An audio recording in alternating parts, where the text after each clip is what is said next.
Halo anak-anak, Assalamualaikum warahmatullahi wabarakatuh. Selamat pagi semuanya. Apa kabarnya hari ini? Masih semangat ya kita belajarnya hari ini? Nah, sebelum belajar marilah kita bersama-sama berdoa. Berdoa menurut agama dan kepercayaan masing-masing.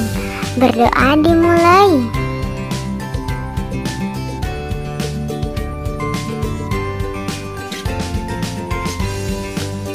Berdoa selesai. Hari ini kita akan belajar materi kelas 3 tema 5, subtema 4 pembelajaran 1 mengenai cuaca, musim, dan iklim.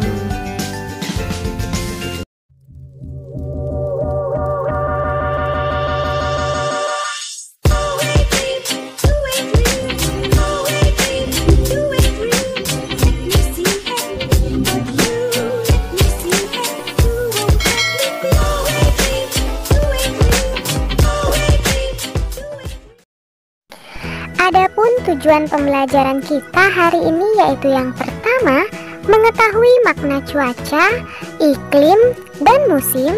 Yang kedua, dapat mengurangkan operasi matematika bentuk pecahan. Dan yang ketiga, membuat karya dengan teknik menempel dan menjahit.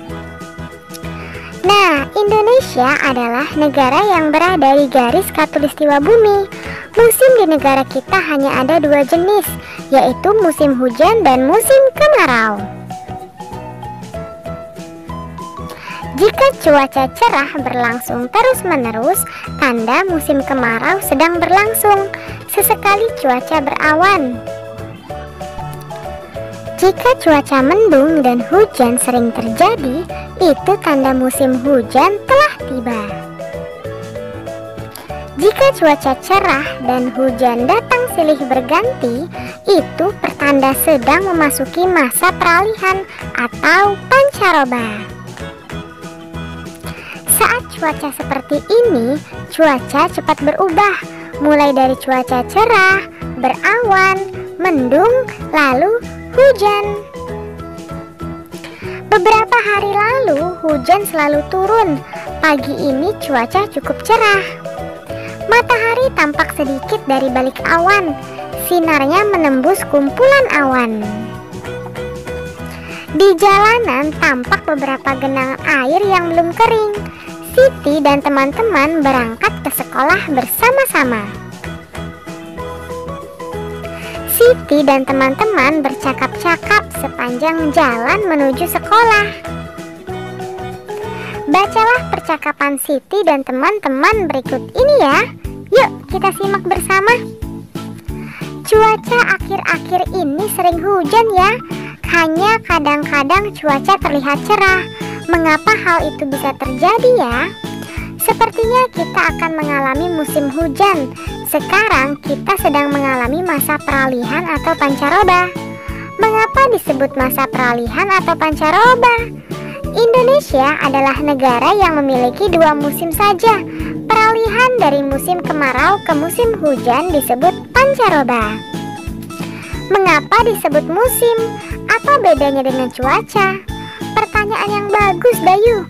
Yuk kita ke perpustakaan sekolah. Di sana bukunya banyak. Kita bisa dapat jawabannya. Saya setuju.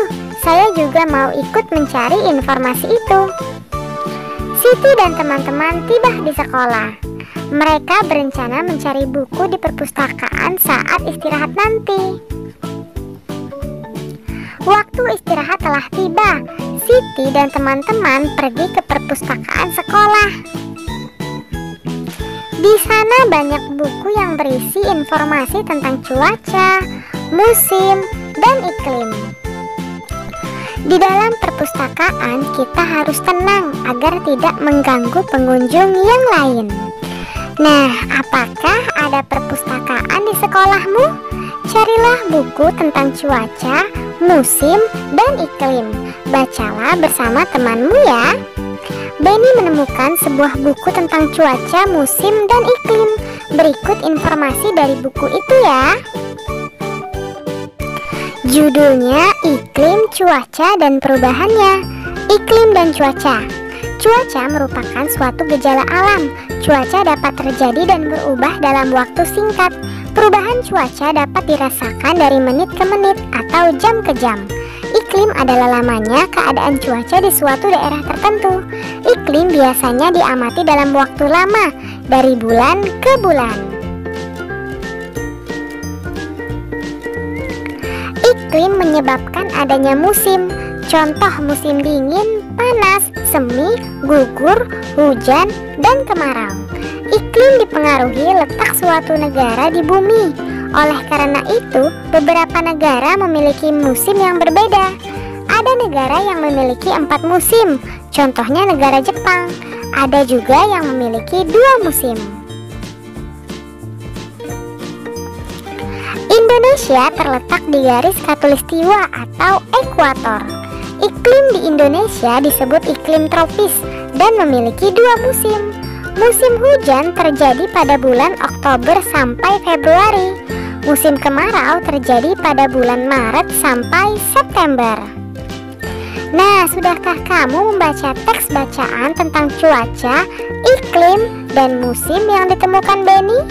Informasi apa saja yang diperoleh dari bacaan tersebut? Tuliskan informasi yang kamu peroleh di tempat yang tersedia ya. Misalnya kata yang pertama atau informasi yang pertama yaitu cuaca merupakan suatu gejala alam. Yang kedua, iklim adalah lamanya keadaan cuaca di suatu daerah tertentu. Yang ketiga, iklim menyebabkan musim dingin, panas, semi, gugur, hujan, dan kemarau. Iklim ditentukan berdasarkan letak suatu negara di bumi. Ada negara yang memiliki 4 musim, contohnya Jepang. Ada negara yang memiliki 2 musim, contohnya Indonesia. Indonesia terletak di garis khatulistiwa. Musim hujan terjadi pada bulan Oktober sampai Februari. Musim kemarau terjadi pada bulan Maret sampai September. Nah, bagaimana Dayuh? Apakah kamu suka dengan buku tadi? Buku itu sangat membantu Benny. Saya makin mengerti tentang cuaca, musim, dan iklim. Terima kasih. Wah, saya jadi bertanya-tanya, apa itu garis khatulistiwa? Dari mana kita tahu kapan datangnya musim hujan dan kemarau? Teman-teman, apakah bisa membantu menjawab pertanyaan Siti? Saya tahu jawabannya, tetapi tidak sekarang. Datang saja ke rumahku nanti sore. Wah, seperti ada rahasia saja. Baiklah, kami akan ke rumahmu nanti sore. Pada sore hari, Dayu dan teman-teman berangkat ke rumah Edo. Cuaca berawan mengiringi langkah mereka sepanjang perjalanan. Saat tiba di rumah Edo, mereka diminta berkumpul di ruang keluarga. Edo menjelaskan bahwa 3 hari lagi teman ayahnya akan datang. Namanya Pak Tono. Pak Tono itu bekerja di BMKG. Pak Tono akan menjawab semua pertanyaan teman-teman Edo. Ibu Edo akan membuat kenang-kenangan untuk Pak Tono. Ibu Edo akan membuat karya kreasi dari kain. Edo dan teman-teman akan membantu ibu. Beberapa jenis kain telah disiapkan oleh Edo dan ibunya untuk membuat karya dari kain yang ditempel dan dijahit. Sebelum dimulai, Edo mengambil gunting untuk memotong kain. Edo membagi-bagikan kain kepada teman-temannya. Nah, inilah gambar karya yang akan mereka buat. Kain-kain itu akan digunting dan menjadi berbagai bentuk. Ada yang berbentuk persegi, segitiga, persegi panjang, dan lingkaran.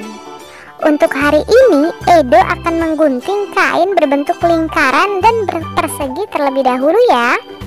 Mula-mula Edo menggunting kain berbentuk lingkaran. Ia mengguntingnya menjadi 3 bagian sama besar. Edo memberikan bagian kain yang pertama untuk Siti. Jadinya 3/3 dikurang 1/3 sama dengan 2/3. Edo memberikan potongan bagian kain yang kedua untuk Dayu dan Lani. Masing-masing mendapatkan 1/3 bagian lingkaran.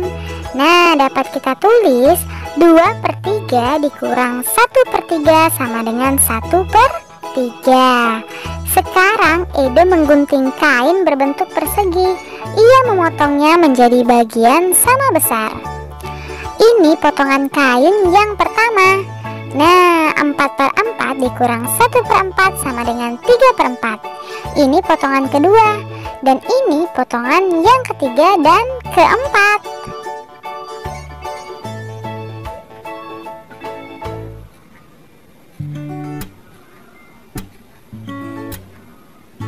Potongan kain akan diberikan kepada Edo, Beni, Udin, dan Ibu Edo. Masing-masing akan mendapatkan 1/4 bagian persegi. Nah, sekarang coba kita mengurangkan pecahan berpenyebut yang sama. Edo memberi potongan kain dengan melakukan operasi pengurangan pecahan berpenyebut sama. Cara untuk mengurangkan dua pecahan yang sama penyebutnya adalah dengan mengurangkan pembilangnya saja. Mengapa demikian?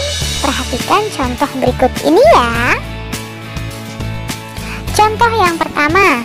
Nah, ada sebuah lingkaran yang berwarna merah 3 dan yang berwarna putih 1. Jadilah 3/4 dikurang 2/4 karena yang berwarna merahnya 2 dari total keseluruhan 4. Tinggal kita kurang. 3 dikurang 2 sama dengan 1/4.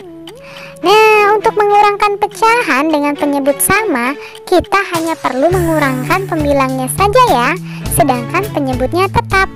Jadi, kita mengurangi pecahan berpenyebut sama, maka penyelesaiannya adalah sebagai berikut.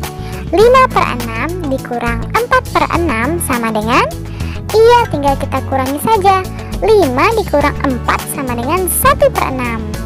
9/15 dikurang 5/15 sama dengan 9 dikurang 5. Jadilah 4/15. Ingat, penyebutnya tetap ya. Kita hanya mengurangkan pembilangnya saja. Dapatkah kamu melakukan operasi pengurangan pecahan dengan penyebut sama? Kerjakanlah latihan operasi pengurangan pecahan berpenyebut sama berikut ini ya.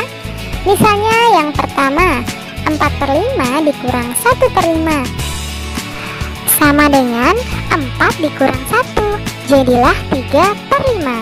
Nah, untuk nomor 2 dan nomor 3, silakan kalian kerjakan di bukumu masing-masing ya. Nah, kita akan membuat karya dengan teknik menempel dan menjahit. Edo sudah membagikan kain untuk membuat karya. Karya dengan kain ini termasuk seni rupa 3 dimensi. Ibu Edo menjelaskan bahwa seni rupa 3 dimensi ini bermacam-macam teknik membuatnya. Teknik yang digunakan oleh Ibu Edo namanya teknik aplikasi. Teknik ini menggunakan teknik menempel dan menjahit. Edo dan teman-teman sudah memegang potongan-potongan bagian kain masing-masing. Ibu Edo lalu mengajari cara menjahit potongan-potongan kain tersebut dengan menggunakan teknik Feston. Langkah yang pertama, tempelkan dua potongan bagian kain yang bentuknya sama. Perhatikan posisi jarum pada kain. Tusukkan jarum sesuai dengan gambar ya. Langkah yang kedua, menjahit Feston ke seluruh pinggiran potongan kain. Langkah ketiga, menempel potongan bagian kain yang sudah dijahit ke kain utama. Untuk hari ini, Edo dan teman-teman menjahit dan menempel potongan kain yang berbentuk lingkaran dan sepertiga lingkaran. Mereka akan melanjutkan karya ini sebelum Pak Tono datang ke rumah Edo. Perhatikan baik-baik cara membuat karya dengan teknik menempel dan menjahit ini ya. Cobalah lakukan bersama teman-temanmu. Terima kasih, kalian sudah dapat menyelesaikan materi hari ini dengan baik. Kamu memang anak pintar. Ayah bunda, terima kasih ya sudah mendampingi Ananda hari ini. Semoga Ananda memahami materi pembelajaran hari ini dengan baik. Jangan lupa untuk membereskan perlengkapan belajar dan berterima kasih kepada orang tua, serta berdoa setelah belajar. Terima kasih. Sampai bertemu di materi selanjutnya. Dadah. Wassalamualaikum warahmatullahi wabarakatuh.